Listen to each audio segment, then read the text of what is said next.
Programming Throwdown, episode 88, image processing. Take it away, Patrick.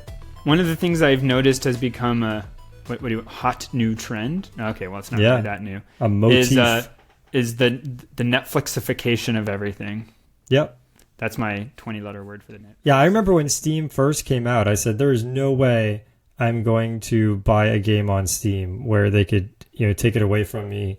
It's just that seemed like an absolutely insane thing to do. And now, it's just, that's all I use. So what a huge change. Well, now it seems like the world, and I guess I have one thing in mind we'll talk about here in a second, but the world has changed even more. So one thing is owning digital assets, and I'm not trying to get into blockchain discussion, but yeah. But things like Steam or Kindle or, but once you sort of buy it, assuming the service stays up, you can continue to use it. And I actually find myself reasonably okay with that. Like, I understand the risks are probably not as well understood as we think they are, but I kind of understand it. And things are much, much more stable now than they were. I mean, when Steam first came out, I wasn't confident that it would last. But at this point, I think we could feel safe that Steam will be there in our old age or whatever. Okay, well, you have more confidence than me, but really? Okay. It's yeah. Well, so the thing I want to talk about though is sort of the next step that I don't know, I've not adjusted to as much, which is the sort of renting of everything. So on Netflix, if I stop paying, I lose everything.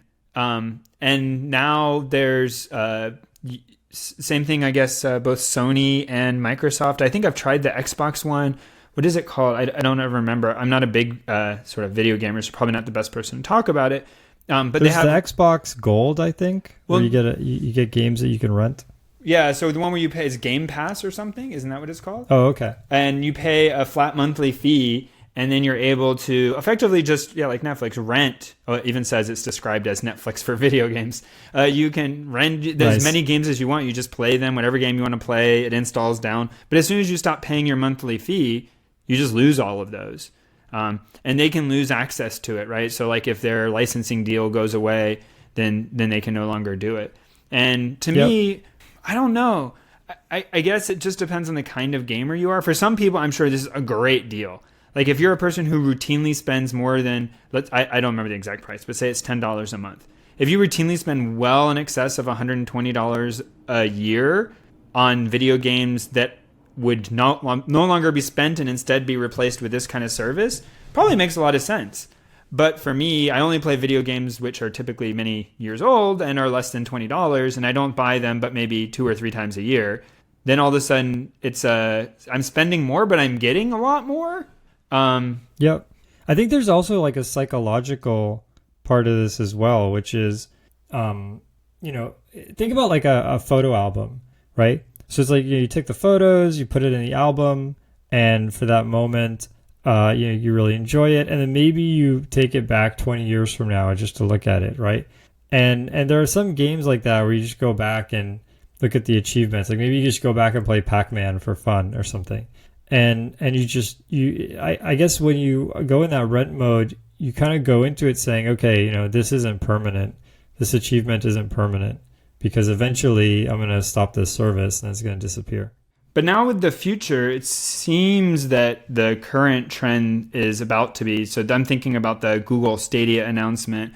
Previously, there had been both Microsoft and Sony have said they're going to do it as well. There's been already existing services and pilots to try this. The one I always think about, it was the OnLive service, which went belly up and then got bought by, I think, ultimately Sony for their technology. Yep. But this is where instead of having a powerful video game console in your house, you have a cluster farm of powerful video game systems, and then all you're doing is streaming the graphics from those to your house and the controller input to the cloud. The so-called thin client, I guess, is the sort of paradigm. And there, owning things becomes even more tenuous because if I simply bought a game, there's recurring costs of running the servers in the cloud, right?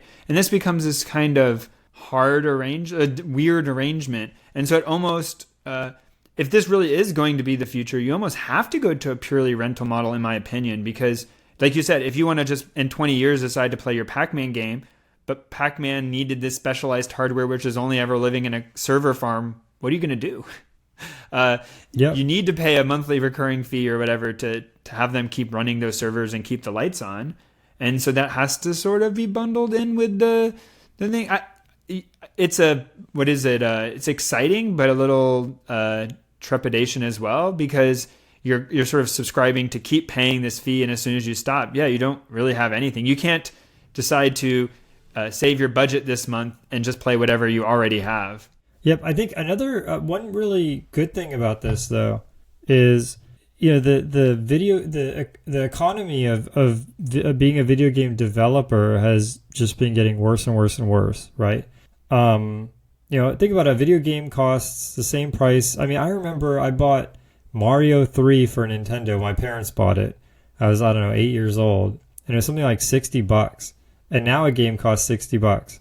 And think about like 0% inflation on the price of video games after 30 years or something, right? So I don't see how these companies can really stay in business like that, and I think moving to a recurring model might be able to sort of save the industry. I will say the technology of it seems really fascinating. I've not tried this myself, but everyone reports it works in their opinion pretty well. But that I use my controller on Wi-Fi and it goes into the cloud, and then it makes decisions based on that input and then sends the video back to me. Like if you can really get that working smoothly, that seems crazy. Like that it seems sounds incredibly just insane. difficult. Like it sounds like physically impossible. I mean, I've not sat down and done the physics. I'm not sure. Maybe for certain kinds of like high-speed reaction video games, it is not gonna work. But I mean, people have tried it and said it looked pretty cool. Like I've not heard. There always is going to be this risk of, I guess, unpredicted lag where all of a sudden everything just acts really bad. But I mean, you experience that today in online games, anyways. Yeah, that is a good point. But the difference is with the online games is they do something called Dead Reckoning, where you can even see this. You can unplug your router, and the game will still let you walk around as if you're connected, but just everyone else is frozen. And so even in network games, you might have a lot of lag. It's still your response, like the feedback you get for yourself, is instant. And so now that's gone. Right. I think, the one thing that I think might make this work is if the server is actually running like in your ISP. So if these companies have a deal with, in our case, it's Comcast, but it might be like, I don't know, Vodafone or Bright House or whatever it is. But, if all you have to do is reach your ISP and back, then I think it can be really low latency, even like maybe 10 milliseconds. Yeah. I mean, I guess we'll see. But there's been more and more announcements. Everybody is, at least, it sounds like all the major players are at least going to make a pass at doing this. We'll see what happens. We'll see what happens. All the TV manufacturers made a pass at making 3D TVs, and I was thinking about the other day, I don't even know. Can you buy a 3D TV anymore? Yeah, I remember when that was a big deal. I think 3D TVs died relatively recently, because I remember about a year ago that was still a thing, and now they're just completely gone. I mean, I know you can do 4K TVs, like that's pretty standard now. Yeah, that's just a straight upgrade. So that's. But yeah, no 3D work. TVs. So. But yeah, I think 3D TVs is DOA. Should we have a moment of silence? Yeah, people. Oh, have you tried? Getting on a tangent here, but have you tried the self-contained VR, like the Oculus Go? Yes. Or I think there's one from Google. Yes, I have tried the Oculus Go. I got it as a Christmas gift combined in with the rest of my family for our father. The only thing I don't like about the Go is it doesn't have translation, which right. is actually the most important thing. So it's like so just to explain what that means, like you could turn your head from side to side and it makes sense, like that feels natural. But if you take a step forward, the system doesn't know you did that, and so nothing will happen. But it's very close. I mean, if I don't know anything about this kind of physics or how this would work, but if they could make it so that, somehow it's a self-contained system, maybe there's antennas sticking out or something, but it would like, track your movement as well. That would be really cool. 'Cause like you could you could, let's say, like map your house, and then you could run around your house playing laser tag or something wild, right? Well, that's I think the HoloLens, the new HoloLens demos I've seen, and the Magic Leap work like that, where you're still tethered, but yeah, there's not like, if I recall correctly, I don't think there's an external camera. There's sort of cameras on the goggles, and your first step is to sort of look around the room so that the cameras can figure out sort of the pose and your position, from looking at the room and identifying features. Yeah, that makes sense. I think that would be really, really fun. Maybe a little dangerous, like you fall over the couch or something, but it could be really fun. Well, those two are augmented reality. I always mess up the names. There's augmented reality, and then what's the other one? Virtual reality. Mixed reality. Oh, I see. Yes, and then there's also virtual reality. Yeah, I haven't actually tried anything other than just pure virtual reality where you're on the moon or something. So bringing up your tangent back to the original topic, is anyone talking about, so moving the Oculus Go, it doesn't plug into your computer, which to me is a huge difference. That one, it's a lot cheaper than a computer rig plus the VR goggles.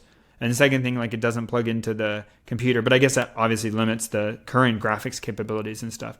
But has anyone talked about like thin client VR, or is any lag, I imagine, is just makes that kind of horrendous? I don't know, to be honest. I mean, so one thing I've been wondering is, I wonder if the thin client is maybe too extreme, but there could be some middle ground there, right? So for example, something could maybe pre-render parts of the image and get that down to you within 20, 30 milliseconds. All you have to do is just that one rotation. So basically you get all the geometry. The only thing the client has to do is handle the player movement, in the very short term, and everything else could be done offsite. Interesting. So it's like if you can just distort the image, I don't know how that for would the work. Couple meters of movement. Yeah. But yeah, that's some really cool stuff coming down the pipe. All right, time to news. So I think I got the first article. This is a kind of interactive game for explaining multi-threading issues. I played the first couple levels and I passed them. Woo! Nice. They weren't that hard. But a series of tutorials kind of going through various issues with deadlocks and multi-threading problems. And when I sort of saw the article come across, like, oh, what? How would you even? And I just expected, if you've ever done these like capture the flag style competitions or online things, these puzzles, that you're like download something, run something. I thought it was gonna be a fairly complicated setup, but I was pleasantly surprised. They actually had and again, I haven't done more than the first couple levels. They had a pretty good way of going through it, where you have sort of side by side view of two sets of code and a thread running on each, and sort of, how would you step the pieces of code in such a way to cause a problem to occur? And it is sort of trying to teach you a little bit about how to do it. And so you could have a critical section or a lock or a mutex, and, stepping the one, getting to the other, and understanding that some instructions actually are sort of multiple instructions in reality. So if I say, in C++, you might say counter plus plus. But counter plus plus is sort of actually two instructions. It's first, get the value of the counter, then add one to that value, and then write it back. And so it's actually not a single atomic operation. And so understanding that and expressing that, this sort of goes through it. And I thought, wow, actually, I wish I would have had this before. And so, thinking through that, having these counters, I'm going to actually go do some more of it afterwards, because now that I actually sat down and tried it, I kind of interested to see how far I can get and how hard it becomes, because it seems a little bit, and we've recommended those games before, but the video games, like, what is that? The most recent one, Human Resources was one. There's others where you're like doing sorts of programming tasks that seem really easy at first, but then it's like, oh man, this is just like my day job, only with a very weird programming language. That's the only game where I've actually gotten all the achievements. Oh, really? The last achievement is so hard. There's one where you have to build a sorter, but the rules are so tight. I think I had to unroll a for loop, or even, no, it's worse than that. You have to unroll part of a for loop. But it was a lot of fun. I highly recommend that game, Human Resource I feel like we Manager. talked about it once before, but always worth talking about it again. We've mentioned it. I'm not an achievement kind of guy, so I don't think I've ever Me gotten too. lots Yeah, of it's the only time I've even paid attention to achievements, let alone got all of them. But it was a very, very satisfying game. Yeah. But anyway, so check this out. So, or not said what it is. This is it's called Deadlock Empire. My guess is it's probably searchable by that term. Oh, here I can try Deadlock Empire. But it's on GitHub. And if you search Deadlock Empire, it'll show up. Cool. And then, of course, it'll be in the show notes. So wait, so the game is actually hosted on GitHub? So it's like JavaScript or something? Or it's you download an app or something? No, there's no download. It's just a web thing. Yeah, sorry, poor explanation. Yeah, that makes sense. When I expressed it to human resources, I definitely lost the context there. So it's hosted on GitHub. It's a series of web pages. I don't know the exact technological magic that they did to make that. Yeah, that's it's got to be probably some JavaScript engine or something. All right, my news is the Godfathers of AI win Turing Awards. This is pretty cool. A little bit of backstory here.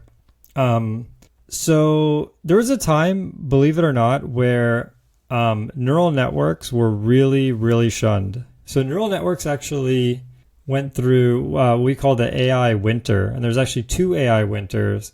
But basically, people just kind of really hyped them up, and then they just failed to deliver twice.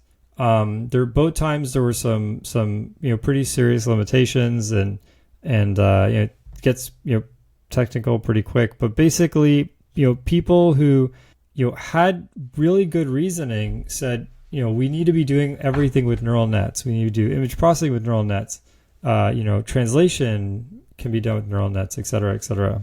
And I was actually one of those people. I came into it much later, but my advisor, I guess I should say, was really one of those people saying everything needs to do with neural nets. They're so powerful.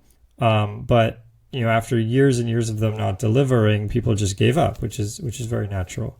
But not everyone gave up. And so, Sami Bengio, Jan LeCun, and I think Jeff Hinton are the 3 people, although there's others.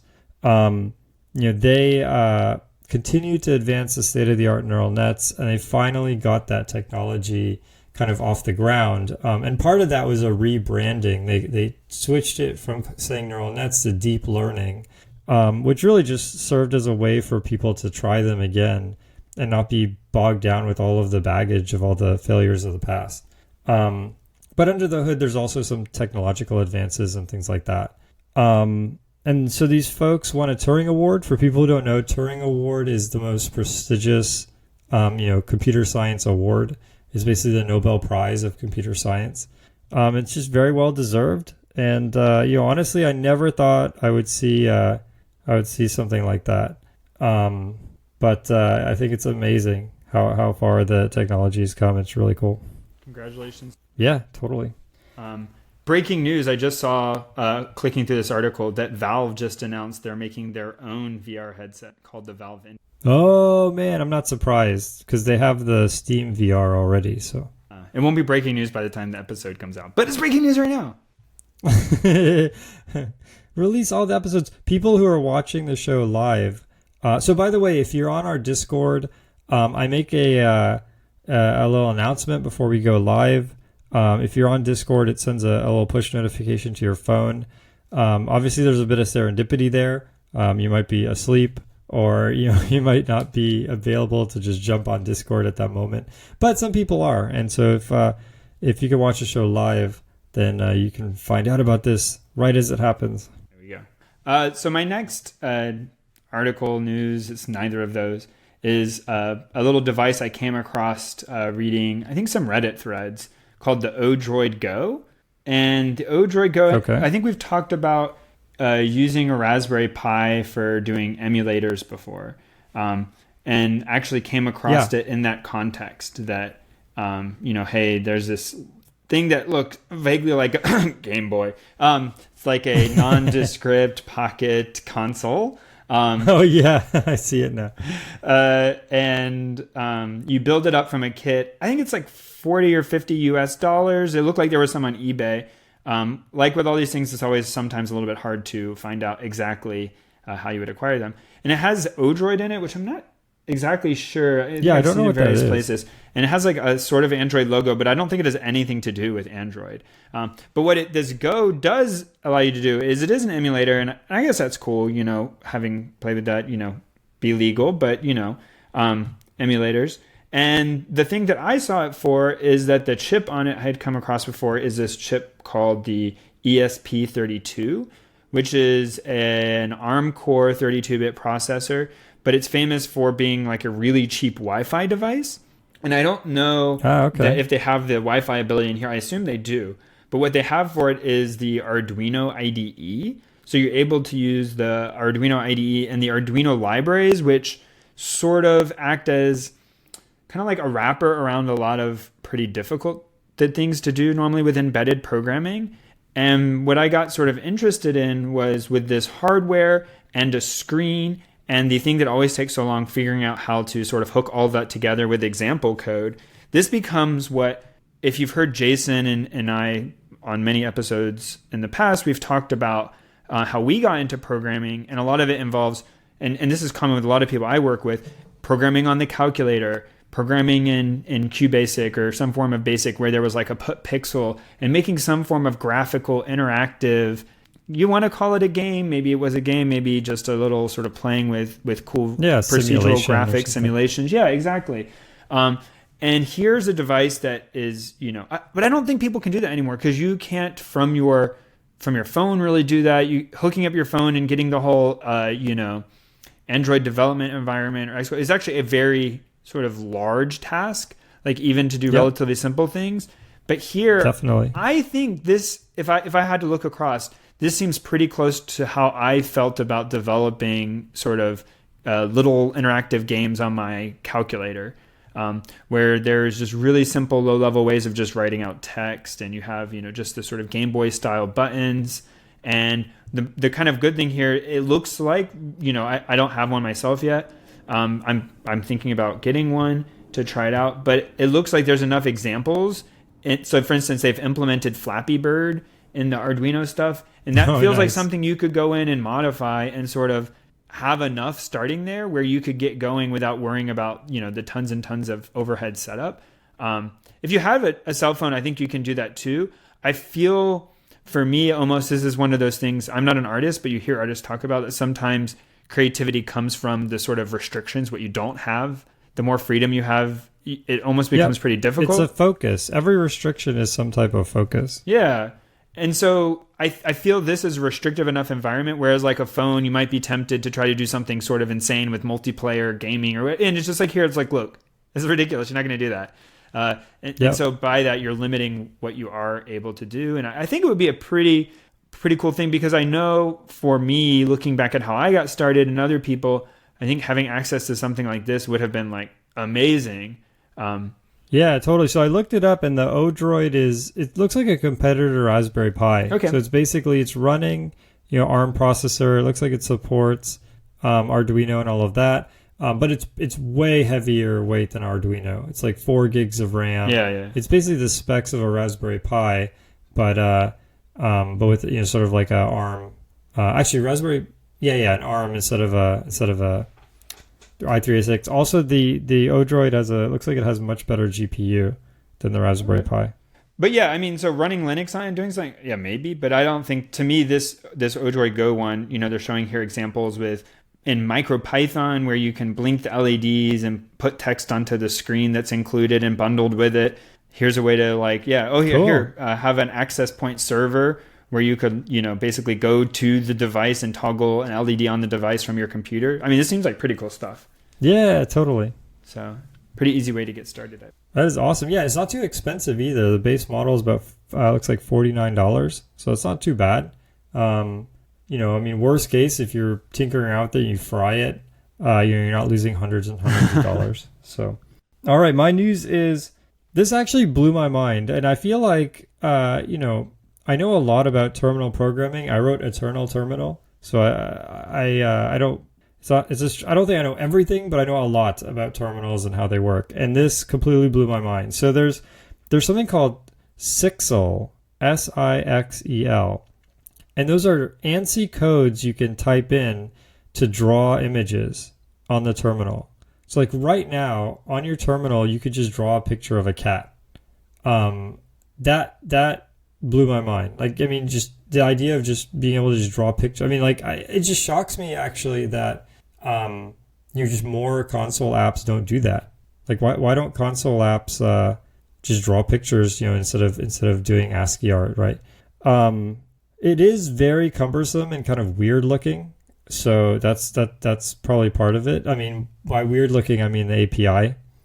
But this GitHub repo is pretty cool. It's GNUplot through Sixel. So GNUplot is a open source library for generating, plots. You could plot line graphs, bar graphs, pie charts, etc., etc. And now you can literally just run this command and you get like a bar chart in your terminal. So not like, a bunch of pipes that look like a bar chart, but you get a picture of a bar chart, which is really cool. So I haven't tried it yet. I'm going to probably try it tonight. But if it works, that's pretty amazing. Yeah, no, I'm like wanting to try this. Like while you're talking. Yeah, isn't that mind-boggling? Like, how did we not know this? It's just like, you just have to type a bunch of weird black magic characters. And I'm sure not every terminal supports it, but I would bet, most of the common terminals do. Because, this technology, even this, as foreign as it sounds, I'm sure it's been around forever. And you just type these characters in a certain order, and you end up with like, a purple dot right on the terminal. It's pretty wild. Cool. It's time for Book of the Show. Book of the Show. My book of the show is Influence, The Psychology of Persuasion. So someone recommended actually a different book about persuasion, which I just finished reading. That book was okay, but even that book, the author suggested getting this book. And this book seems to be like the gold standard of understanding persuasion. My guess is this one's going to be a little bit, or actually a lot more in depth. It's definitely longer than the book I read. So I figured I'd go straight to recommending the good thing. Why would I make everyone else have to read two books? So I found the first book I read just really, really fascinating. It's also kind of weird. Just persuasion in general. So, well, one thing is the listener, you folks at home, don't have to worry. I'm not persuasive at all. So reading this book made me realize I have zero persuasion skills. I'm not actually, subconsciously controlling anything. I'm sure everyone is surprised to hear that. But the, I realize it's a profound skill, and it's also kind of weird to think, okay, maybe this person, let's use car salesman, for example. So like this person doesn't want to buy a car, and maybe they shouldn't buy a car, but you could, talk to them and convince them to buy a car, and now they have a car that maybe they didn't need. It's just kind of weird. So I think it's one of these things that you have to, I guess like anything, you have to, use your code of ethics and use it sparingly, but it's kind of like a weapon that I didn't really realize that people had. But it talks about, how to speak persuasively, how to, convince people, and there's different scenarios. There's scenarios where, somebody is completely against your position, and how do you sort of start with some common ground and build that up.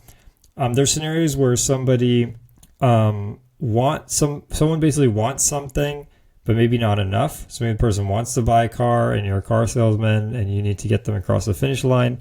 A whole bunch of different scenarios. I mean, some of them didn't really apply to me. There's like dating scenarios, and just those days are over. Things like selling things that probably never will happen. But they're also, how to give persuasive presentations. They also go over a variety of. There's a lot of historical anecdotes. So there was one thing in particular. Was I guess this idea that. There's some stories that are kind of told, like Aesop's fables, the Bible, or even just, a lot of these like texts have a lot of the same stories in them, right? And so there's some stories that either everyone knows or enough people know, and it's kind of like the idea behind the story has then spread. And so it's sort of like a subconscious thing. There's people who don't even know they know. But if you kind of have these certain undertones when you speak and when you write, you can kind of tap into some of these motifs. And sort of like the analogy was, it's kind of like when you're riding a current or riding a wave. So you could just paddle by yourself, or you could ride this wave of this sort of narrative that's been going for thousands of years, and you could use that momentum. I thought the whole thing was super interesting. Super shout out to, I don't know if I should mention his name, but a coworker of mine who recommended that I read these books on persuasion. He had read them and he thought they were really good. Well, that's why you ended up reading them, because he had already read them and he persuaded Oh, man, he persuaded me. Oh, I feel so cheated. I wonder if he got a cut or something. Did you click on a link he sent you in chat? This was in person. Okay. But in person, he persuaded me, and I'm pretty sure I bought that book either right while we were standing there or the next day. That's how good he is. That's how good this book is. So if Jason has persuaded you to also go read this book, let him know. That's right. So if I've persuaded you, you can go to Audible. We'll plug it right now. audibletrial.com/programming throwdown and pick up a copy of this book for free. Well, same for my book. I will attempt to persuade you that if you would like to not learn about persuasion, but instead learn about a world where magic and guns mix, my book is The Promise of Blood by the book one of the Powder Mage trilogy, which is a trilogy. I confirmed because I've messed this up.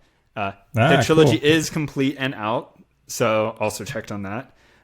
So I'm really trying to get my ducks in a row because I've not always done so well in kind of knowing how many books are in the various series that I'm reading. I mean, it's hard. You might not even know every time. And this book, I am listening to it. Oh, I did finish listening to it. It's 19 hours long.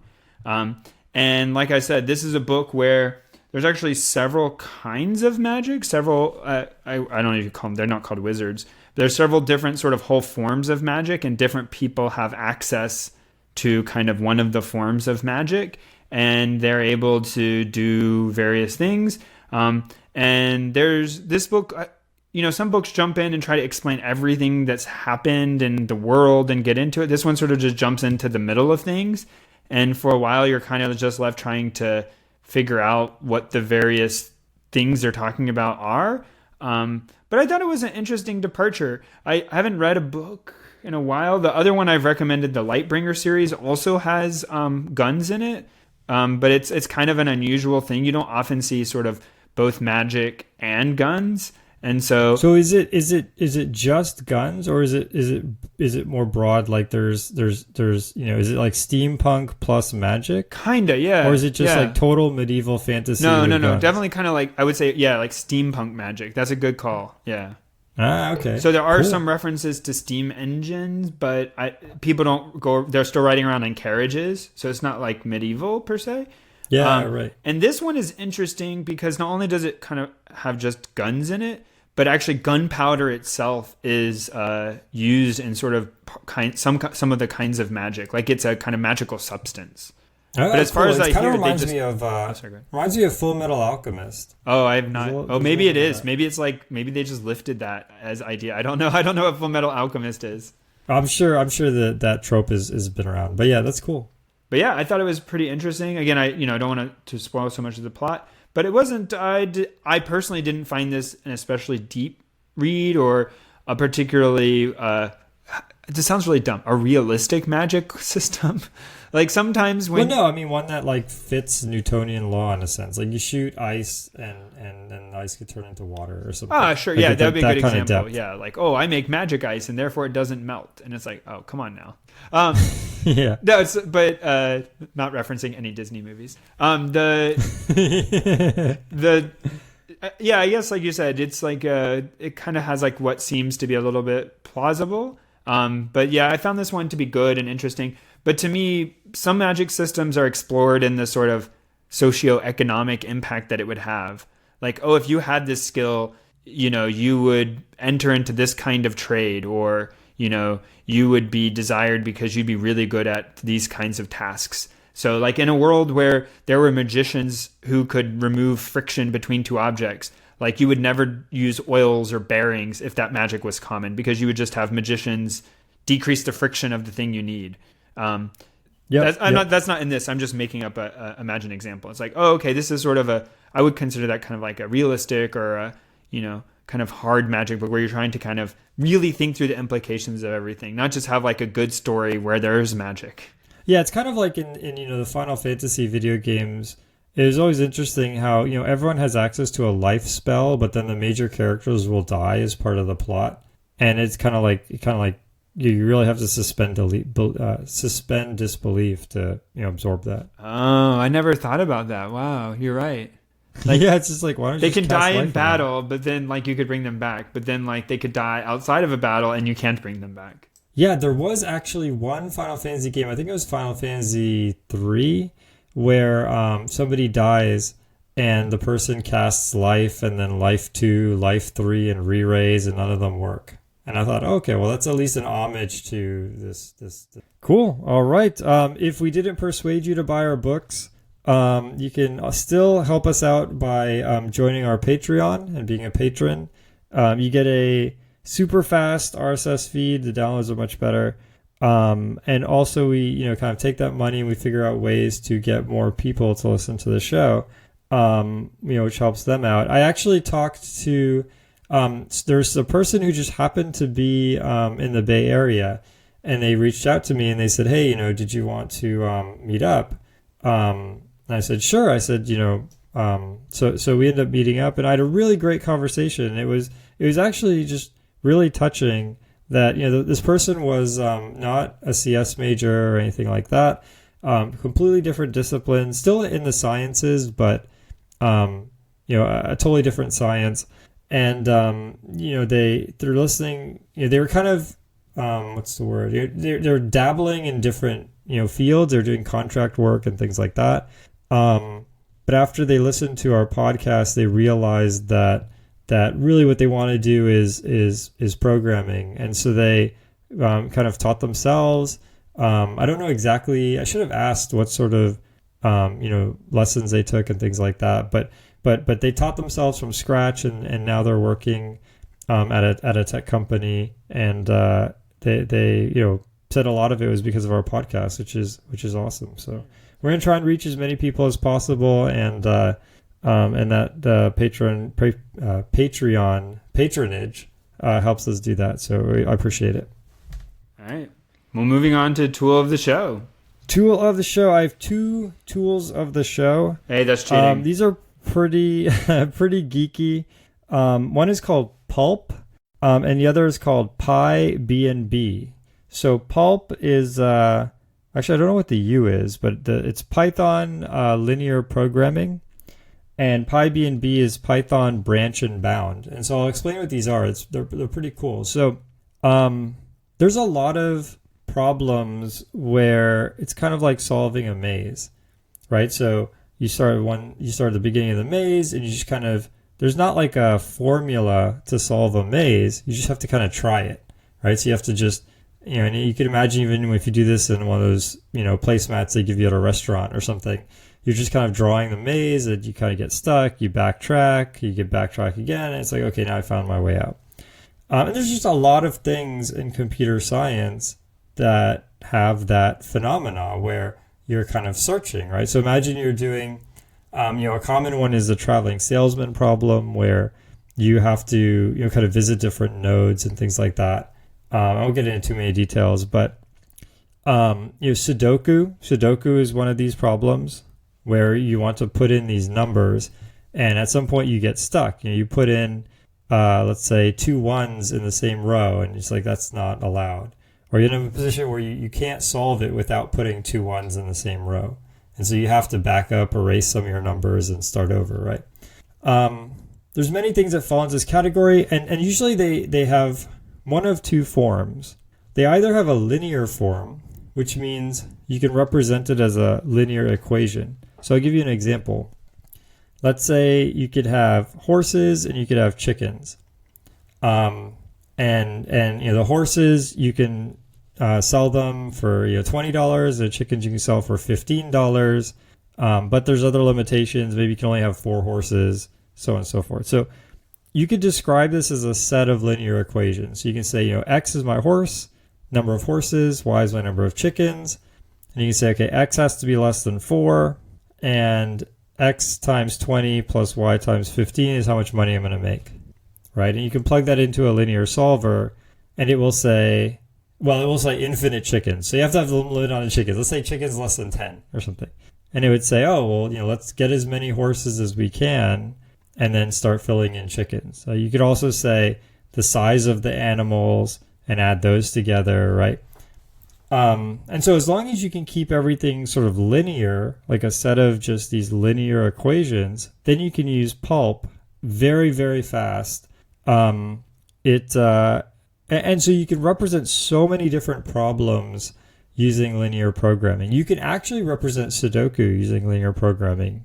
So it involves some tricks, and it's cool to read about that. But then there are problems like navigating a maze where it just doesn't make sense. Like you can't really represent that using, an equation. And so for that, you need branch and bound. And so what branch and bound does is it searches, but it does what's called a best first search.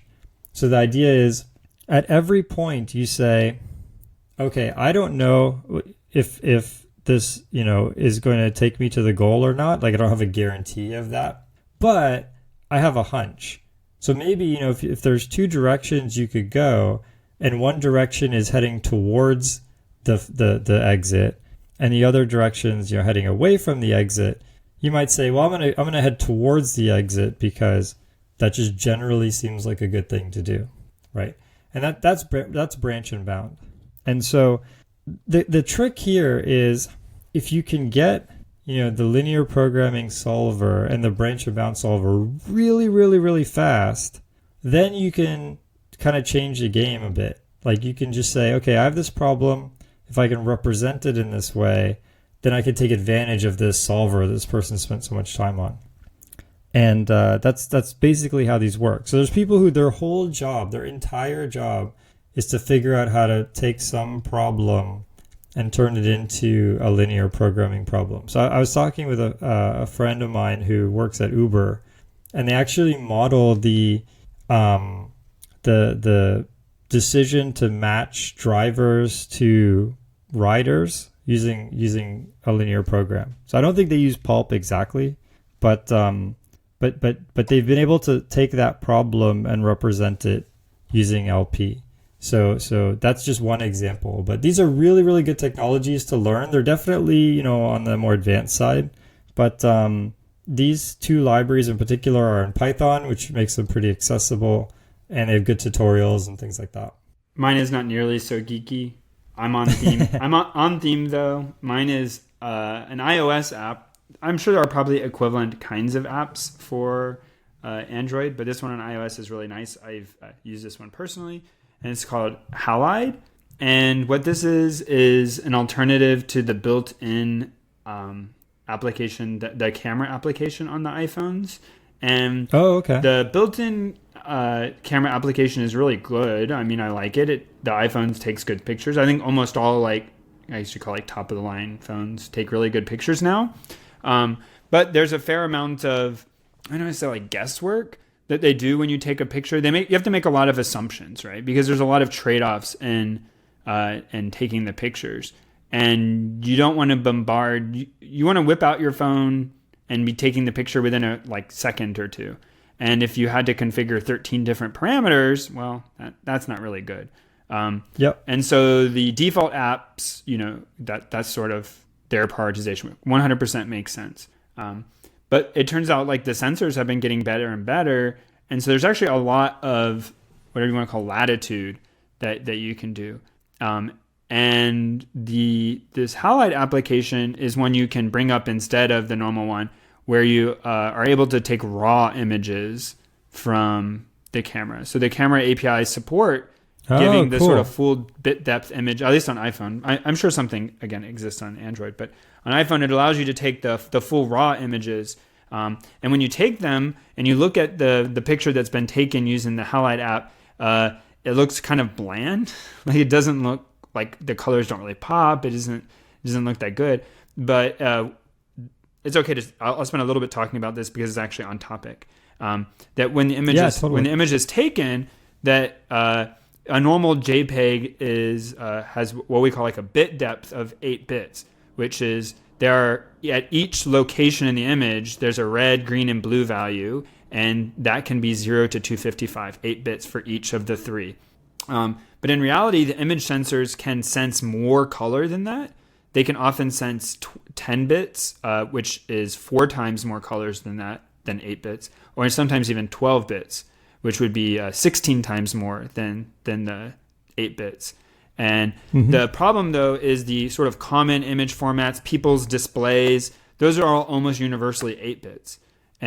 Or sometimes you hear it called 24-bit color, but that's not 24 bits per color. It's 24 bits total, 8 red, 8 green, 8 blue. And then sometimes in computer graphics, you'll hear 8 bits for alpha as well, so to make a 32-bit number, RGBA. And so these RGB, if you hear 24-bit color, which is what most screens kind of do, that's 8 bits per color channel.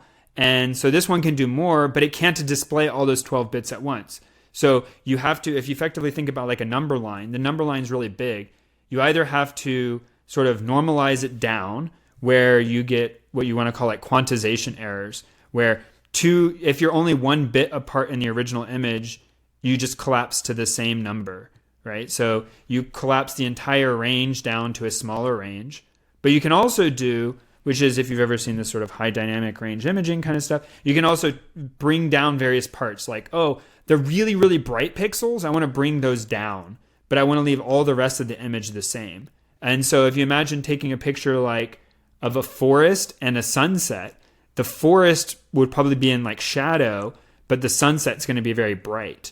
So what you could do is say, oh, I want to raise up the dark pixels and then move the whole image to just be more in the brighter range. And it allows you some more flexibility there because you're preserving the whole bit depth. And when you take when you use the default camera app, it's making those decisions for you. It's trying to do, and they're really smart at it now. So they'll do things like actually take multiple images and stitch them together, use some machine learning that they've done to kind of like figure out what are the dark parts of the scene, the light parts, how best to combine them for an aesthetically pleasing image and to make kind of beautiful colors. But it ends up being kind of, your pictures look like everyone else who's taking a picture of the same scene because everyone's roughly doing the same thing. Instead, if you're like, oh, I really care a lot about the clouds in this picture, or I really care a lot about the textures of the trees, and I don't care about the clouds, you want to make your kind of own decision, then having an app like this Halide one and this raw imagery allows you to, if you ever kind of played with the sliders and editing the photos and you notice like, oh, if I make it too bright, it looks really bad. I make it too dark. You get the graininess to the photo very quickly. This allows you to kind of have a little more room to the slider before you start getting that really nasty graininess pop in. But it's a more manual effort. But if you ever use, so like I'm not very good at it, but I do have a digital SLR camera. I kind of know how to shoot it in manual mode. I understand the complexities. I know how to edit it in sort of Lightroom on my computer. This brings back, to me, without that full setup, some amount of the pleasure that comes from that flow of being able to make very artistic or more realistic to kind of how I remember a scene pictures rather than just sort of the standard flat image. Because if you ever take a picture of a sunset on your camera, you're like, it's beautiful, let me take a picture. And then you look at it later like, oh, this is like some boring, this doesn't look right? That's because your eye doesn't perceive it the same way. But you can sort of bring that back. And you're trying to make it look like you remember it. And so do you think that is there a lot of variance there among people, or do you think that I'm sure there probably eventually the camera will just do everything automatically? I mean, I think it's hard from the camera's perspective because without them asking you, which is, so to be fair, this application is a little harder to use because you can do things like I want to set where my focus is versus if you bring the camera out and just take a picture, it's going to try to get as much of the scene in focus as possible because it doesn't know any better. It doesn't know what you're trying to take a picture of. That bear in the distance, the person in the front, the clouds of a beautiful sunset, like it doesn't know. I see. So that's why you'll see things like they'll now put boxes around people's face under the assumption that if a person's in your image and close, you're probably wanting them in focus. Yeah, that makes sense. And so they'll make all these hacks. And so I don't think they'll ever converge because it requires way too much iterative back and forth process, right? But this Halide app, it sort of re-exposes a lot of those knobs to you if you want to fiddle with them. So it's a much slower picture taking experience. But I also sometimes shoot like old school film, and that's an even much slower process with a very long feedback cycle before you sort of can develop the images and see what it looks like. And I don't do that all the time. You literally have a dark room and you do film development? Yeah. Wow, that's amazing. Yeah. I never did it growing up. I just part to me, it's just the chemistry of it is really cool. I guess I'll have to share this at one point. Yeah, I actually did one step further where I did like silver chloride raw chemicals to make my own sort of paper that was photosensitive and like exposed it into just because I was like, I want to know how all this works. That is unbelievable. But I'm by no means good at it or sort of consider myself an artist. But it's amazing. It's sort of you fun. can do that. It's fun to me. Like I don't know. Yeah. Yeah, I mean, you just built something that everyone else is just dependent on. Yeah, so I like know how to make pictures the way they did like 100 years ago. For, if the whole world has Armageddon or whatever happens and everything goes away and if we go into nuclear winter, I'm going to your house. We need to rebuild the world from scratch, I guess. I'll bring the photography equipment. It'll be great. Yeah, I'll bring the dog food. You bring the photography equipment. We'll be all set. So, but yeah, anyway, so Halide is the name of the app. Check it out. You would want to pair it with some ability to edit these files. It's really good at taking them, but you need something which I can only share one tool to show, unlike Jason who cheats. There are many, but you also want one that does good editing. Yep, that makes sense. But you wouldn't edit on the phone, would you? I do. Yeah. Oh wow. Yeah, cool. I mean you could export onto computer, but look, that to me is a different workflow. If I'm on my computer, I probably might as well just have taken it with the SLR. Yeah, that's a good point. So because the image chip is so much better. Okay, let's on to image processing.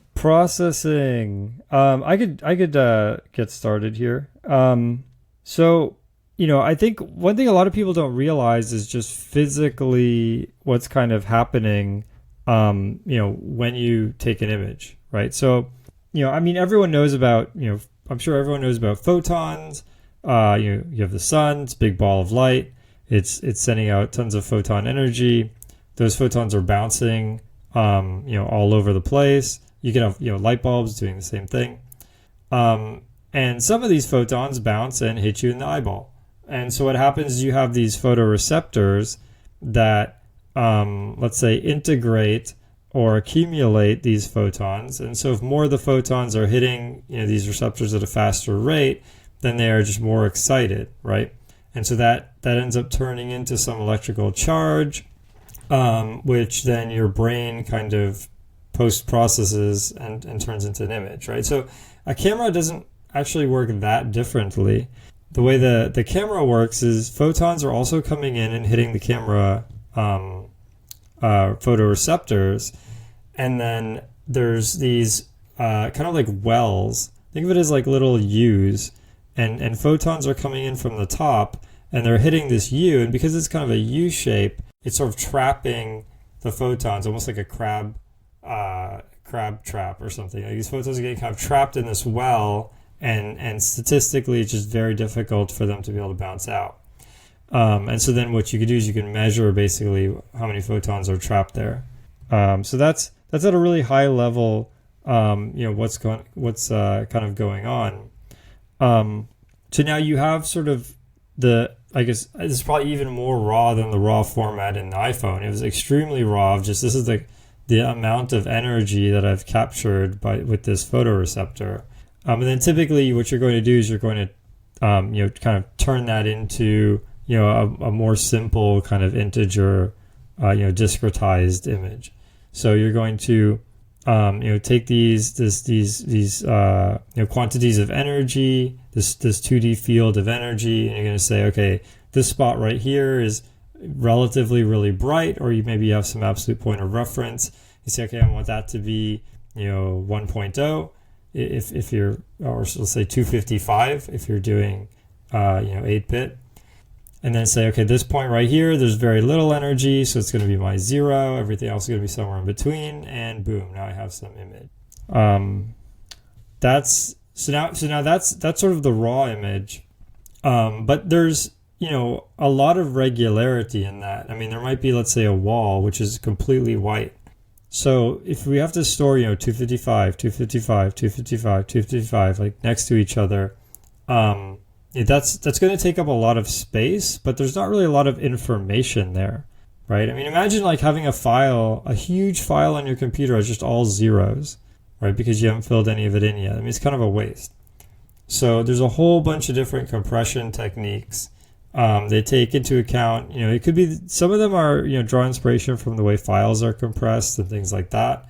But they also, take into account the fact that your eye, is limited in how much it can perceive and and what sort of irregularities are really important. And so they'll actually use understanding of the human eye and the human brain to make, compression very specific for images. That won't keep all of the values exactly intact, but we'll keep most of them and we'll make the image just way, way, way smaller. And you can imagine doing something rather similar for video. So that's basically the high level of what's going on in the image processing side. Do you want to jump into how to actually process these images? Yeah, so I think we're going to go kind of fast because I think this is a broad range topic. We might come back and revisit some of these.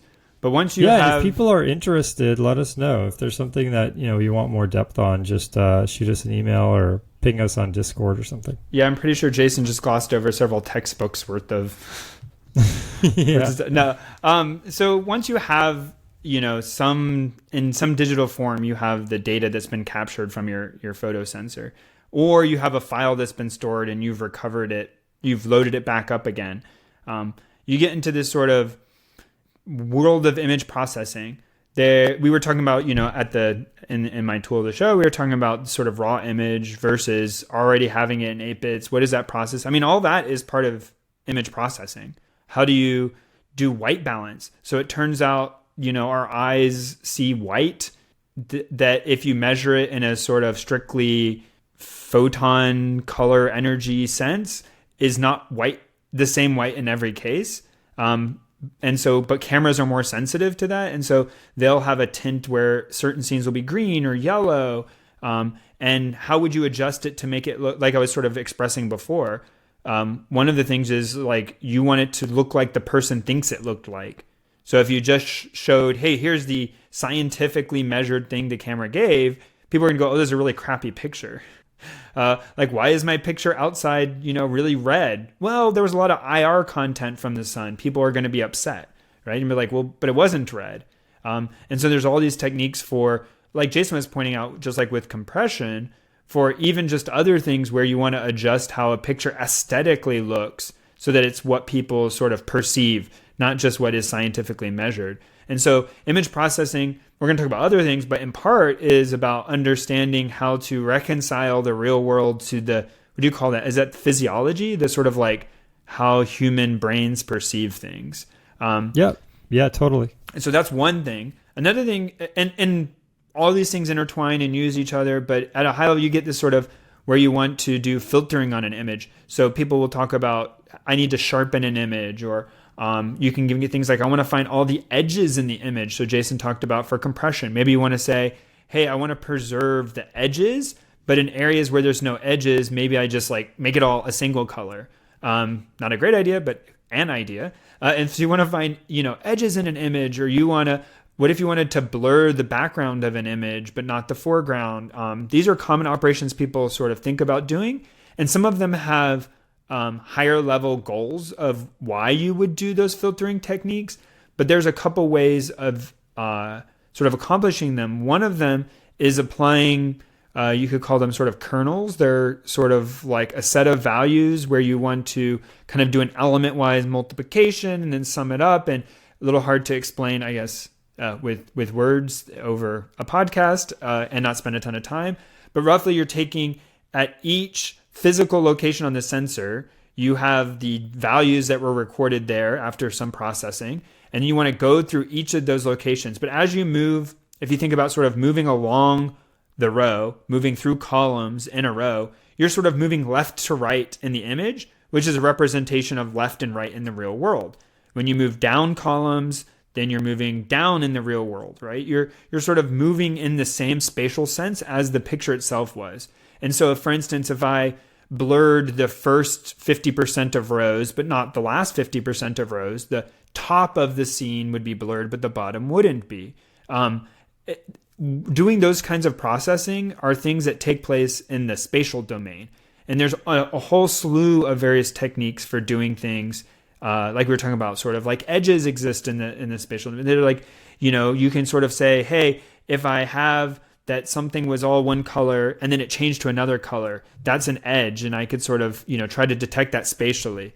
But that's not the only way of doing things. And in fact, when you get to some of these images and cameras, like on the phones now, can be, many megapixels, 10 megapixels. I don't actually know what the current phones are. Yep. It's about 10 megapixels. At least. Yeah. But then high-end SLRs can get much higher, and scientific application images could get even much, much bigger.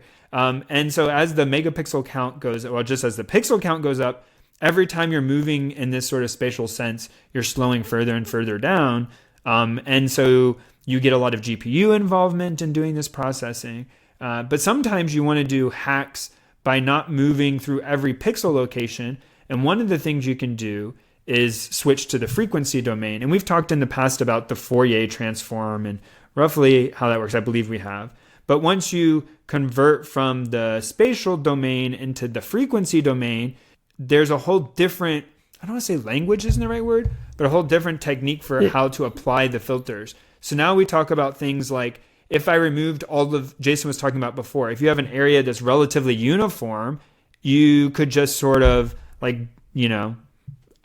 make that all a single color. Well, what he's saying is, if you sort of reinterpret it, he said an area with, sort of a homogeneousness to it, like a sort of consistency. That would be a lot of low frequency information. The information isn't changing very rapidly in that area, versus an area like I talked about with edge detection. Those are areas with high frequency content. Something is changing very rapidly in that area. So I guess there's a duality there. And so sometimes things are easier to do in the frequency domain. So if I go into an image and I sort of did a high pass filter, that is, I removed a lot of the low frequency content and just, set those frequencies to 0.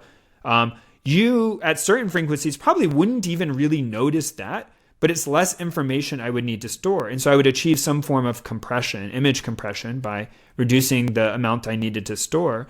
But then also I would cause, if we sort of if we go back from the frequency domain into the spatial domain, which is what I would show on my computer screen, after doing that high pass filter, what you would notice is the image would look different. In this case, areas with low, slow changing values would sort of smooth out and just become consistent.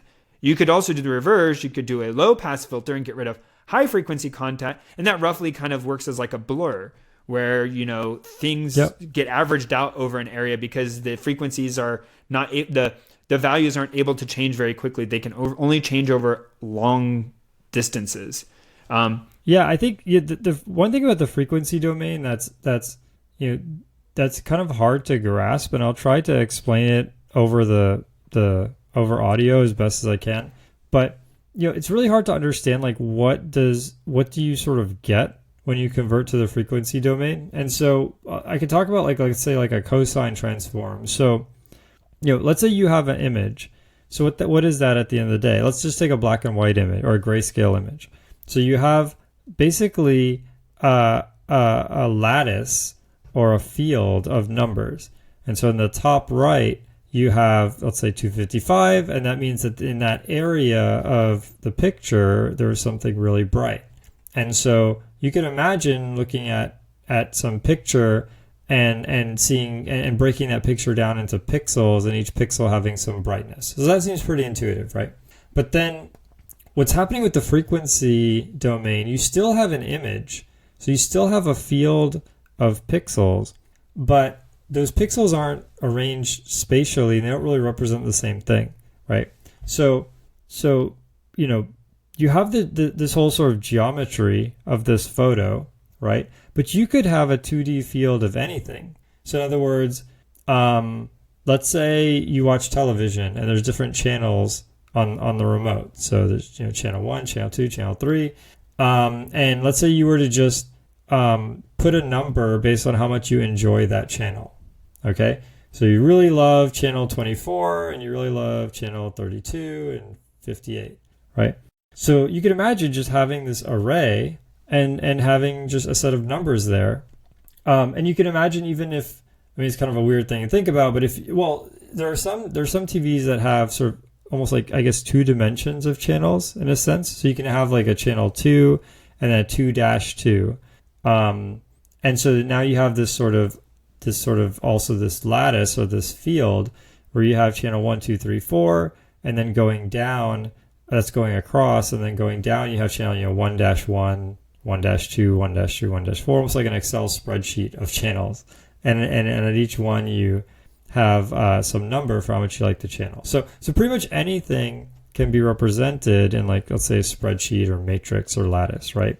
So what's going on with the frequency domain is at every single location, what you have is a specific description of a wave, right? Because you can describe a wave by the sort of, the amplitude and the wavelength, right? So you have these 2 numbers that you can vary, and as you pick different amplitudes and wavelengths, you get different waves, right? And so at every point in this lattice or in this Excel spreadsheet or whatever analogy you want to use, at every point there is one of these waves, right? And so then the question is, okay, how important is this one wave in this image? So if I take all of these waves and I give them different strengths and then I add them all together, I'll actually reconstruct that original image, right? But at any given pixel, every pixel is representing the strength of an entire wave that's making its way from left to right across the whole image. And so that's something that's kind of really hard to understand, but it's really foundational because when you realize that now every pixel has an entire row's worth of information, that's the jumping point from which you can now do some really, really clever things, like operate on a whole row just by changing a pixel. I think that was a pretty decent pass at doing that without illustrations.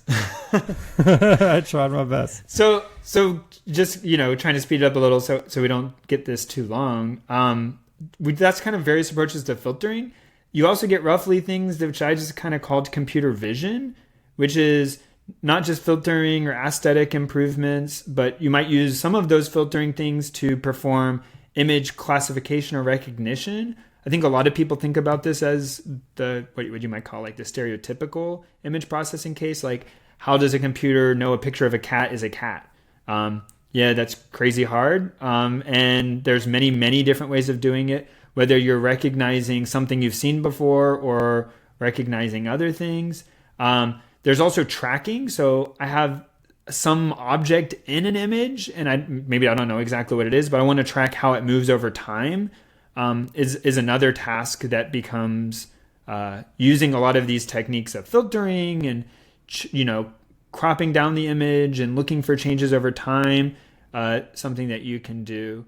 Another broad class that I'll say here, maybe not the best word for it, but the word that came to mind for me was, oh man, I'm not even going to probably say it correctly, but it's photogrammetry, which is photogrammetry.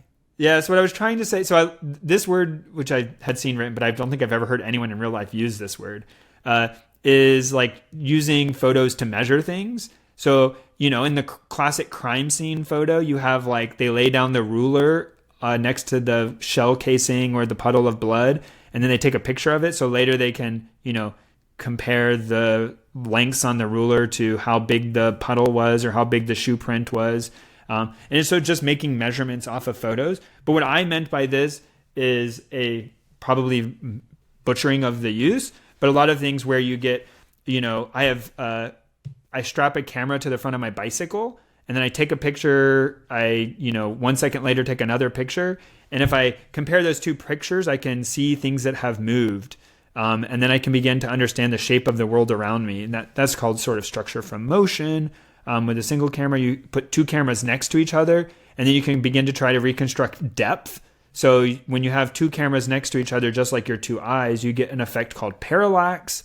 And based on how much something is experiencing parallax, you have an estimate for how close it is. So things closer to you have more parallax. You can try it. Hold your finger close one eye, close the other eye. It moves a lot. Hold it further out, it moves less. Stars in the night sky don't move at all when you close one eye or another eye. And so measuring this parallax, you can get an estimate of how far things are from you in the world. That's a very interesting thing. You'll see these projects where people do automatic stitching of camera photos, where I take a picture and then I move my camera a little and take another picture, and later they can sort of stitch it together and make a panorama. To me, that's not exactly photogrammetry, but it kind of falls in sort of the same thing where you're trying to not identify what something is, but identify features in an image and then try to track those features over time or match those features for sort of building up higher level understanding from lower level features. Yeah, totally. I mean, there's just an unbelievable amount of depth that we could go into here, but it would take just hours and hours and hours. I do think that there's a lot of super interesting topics, a variety of different methods for doing object detection, object recognition, tracking. We can't cover all of them. If there's something in particular that people are interested in, we'd be more than happy to cover it. We've both done a decent amount of image processing in our career, so it would be definitely something that we'd be happy to revisit. But hopefully this gives people an overview of kind of the tips and tricks and what's really happening when you snap the photo on that. Like Jason said, I mean, I think we could take this any number of things. I actually think we probably will. Like, I know, Jason, you have a lot of experience with sort of the machine learning aspects, and probably talk a little bit to how machine learning and image processing come in to interact with each other. Yeah, totally. We could do like a part 2. Yeah, I think that would be really good. And I do want to mention that the Swiss Army knife of machine vision is OpenCV. So I think I don't even know how many years now I've used OpenCV at various points, one thing or another. But almost anything you would want to do in computer vision, they probably have a function or implementation of it in OpenCV for just all sorts of things. And so it also has abilities to show images and open images.